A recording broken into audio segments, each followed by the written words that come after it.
மேச ராசியில் சூரியன் 10 பாகையில் உச்சம் பெறுகிறார். அப்படி இருக்கும்போது தனி சிறப்பு என்ன? மேசராசிக்காரன் அதிகாரப்பூர்வமாக ஒரு அரசை ஆளக்கூடியவர்களாகவும், ஒரு வீட்டை ஆளக்கூடியவர்களாகவும், மனிதனை மனிதன் ஆளக்கூடியவர்களாகவும், சிறந்த வல்லமை படைத்த மனிதன் ஆக விளங்கக்கூடியவர் இந்த மேசராசிக்காரர்கள்.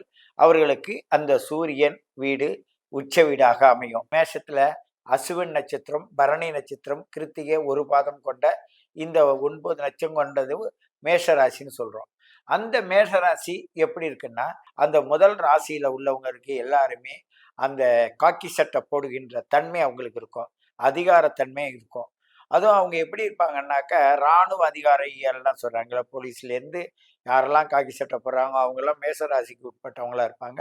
அவங்க மனோநிலை மேசராசிக்கு உடையதாக இருக்கும். ஒரு கிராமத்துல ஒரு உட்கிராமத்துக்கு போனாலும், அந்த ஊர்ல 4 பேரை அதட்டி வேலை வாங்கக்கூடிய தன்மை வாய்ந்தவர் அந்த மேசராசிக்காரவர்களா இருப்பாங்க. அவர்களே போயி வழியக்க ஒரு இடத்துல போய் நின்னு, அந்த காரியத்தை உருவாக்கி, அதுக்கு நான் தான் செஞ்சேன்னு சொல்லக்கூடிய ஆற்றல் படைத்தவர்களாகவும் இருப்பாங்க. அப்படிப்பட்ட மேஷராசியை பொறுத்தவரையும், நாம் பல யுக்திகளை கையாண்டு நம் முன்னோர்கள் நமக்கு அதுக்கு நிறைய வழிகளை சொல்லியிருக்காங்க.